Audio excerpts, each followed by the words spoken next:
तो प्रिय विद्यार्थियों, कैसे हैं सब आप? सब कुशल मंगल, सब राजी खुशी, सब स्वस्थ हैं?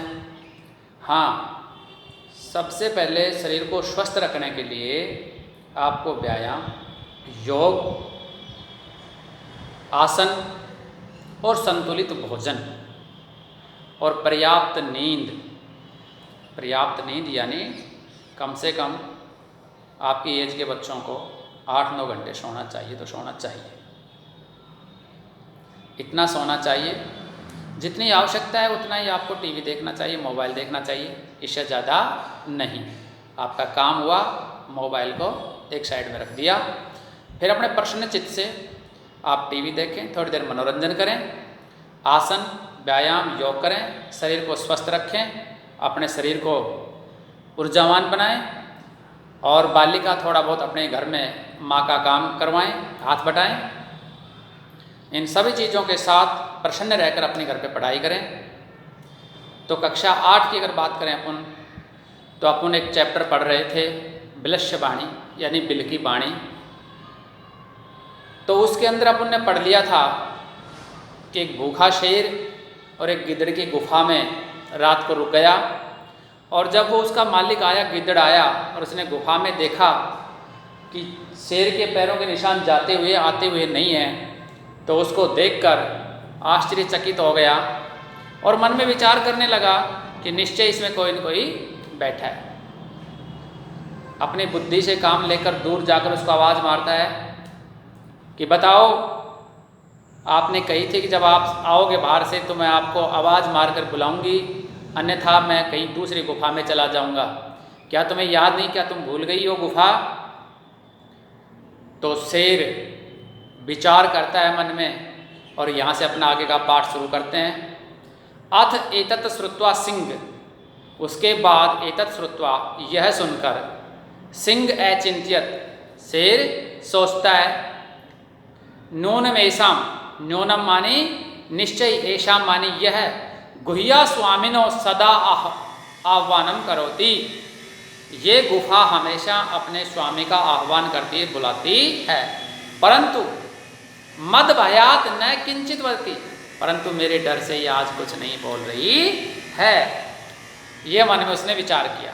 अथवा साधुमिति उच्यते, इसलिए किसी ने ठीक कहा है कि भय सनत्रस्त मनसाम हस्तपादिकाम क्रियाया प्रवर्तते न वाणी च वेप्तुश्चाधिका भवेत्, कि डर के मारे, भय माने डर के मारे, उसने क्या कहा कि डरे हुए मन वाले,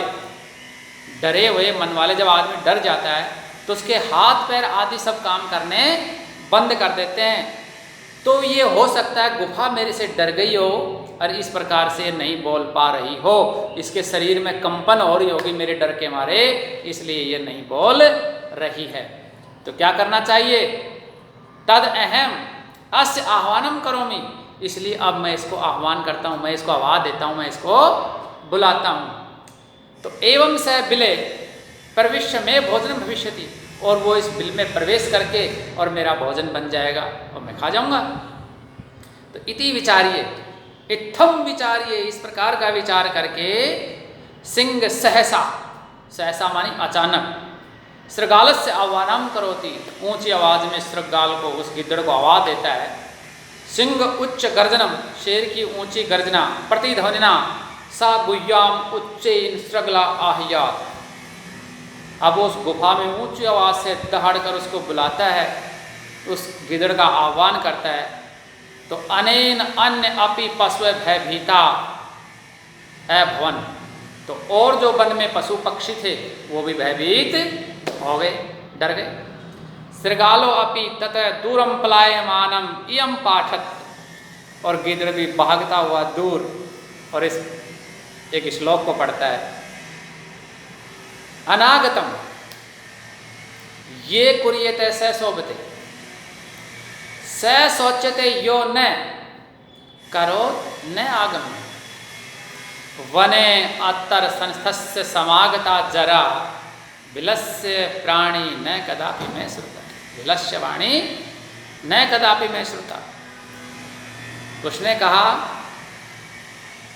अनागतम बिना आई हुई, बिना आई हुई, बिना आए हुए कष्ट या कोई आफत को, बिना आए हुए संभावना, अगर ये हो सकता है ऐसा मन में करके उसका निराकरण अगर कर लिया जाए कि ये हो सकता है, ऐसा मन में विचार करके उसका निराकरण कर लिया जाए तो न उच्यते न करो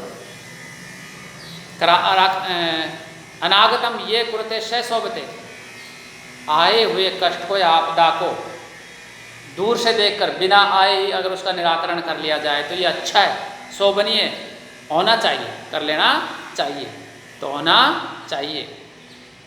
सह सोचते, जो सोचते हैं क्या कि निराकरण जब करेंगे जब कोई आफत आएगी, तो उसने कहा कि बिना आए हुए कष्ट से पहले ही निराकरण कर लेना चाहिए, वो अच्छा होता है। जो नहीं आए हुए कष्ट का निराकरण नहीं करता वो बाद में पछताता है, उस कष्ट का जो निराकरण नहीं करता वो बाद में पछताता है, इसलिए उसको कर लेना चाहिए। वनयत्रम, वन में रहते हुए, यहाँ संस्थान मुझे वन में यहाँ रहते हुए, समागता जरा मैं बूढ़ा हो गया, विलस्य वाणी परंतु बिल की वाणी न कदापि मैं श्रुते, मैंने कभी नहीं सुनी। निश्चय ही इसके अंदर कोई दोष है, निश्चय इसके अंदर कोई छल और कपट है, अन्यथा मुझे भाग जाना चाहिए, नहीं तो ये शेर मुझे खा जाए। तो अपनी बुद्धि से काम लेकर वो गिद्दड़ बच गया, प्राण बचा लिए और चला गया। तो इससे हमें यही शिक्षा मिलती है मेरे प्यारे विद्यार्थियों, मेरे बच्चों, कि हमेशा बुद्धि से काम लेना चाहिए, सोच विचार कर काम करना चाहिए, बिना विचारे कोई काम नहीं करना चाहिए और आफत से बचना चाहिए।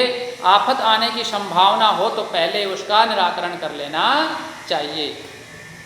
ये पाठ आपका ख़त्म है। अब इसके क्वेश्चन आंसर मैं आपको 2, 4, 5 बता देता हूँ और आप अपनी बुक में करना ये और याद भी करना।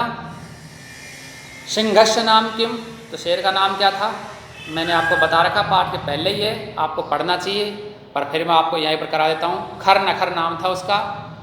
गुह्याम स्वामिनो कयासी, गुफा का स्वामी कौन था, तो गीदड़, उसका नाम क्या था, दधिपुच्छ। वो शेर कस्मिन समय गुहा समीप आ गया था, किस समय शेर उस गुफा के पास आया, सायंकाले जब सूर्य अस्त का समय हो रहा था। हस्तपादिकाम क्रियाम केशाम न प्रते, हाथ और पैर और शरीर कब काम नहीं करता, भय, जब डर होता है उस टाइम वो काम नहीं करता। गुह्यन केन प्रतिध्वता, गुफा किसकी ध्वनि कर रही है, सिंघेन, शेर।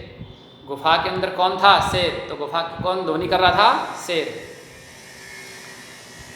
तो ये आपको क्वेश्चन आंसर इसमें और भी हैं आपके। तो पहला आपको ये उच्चारण, ये श्लोक याद करना है। दूसरा,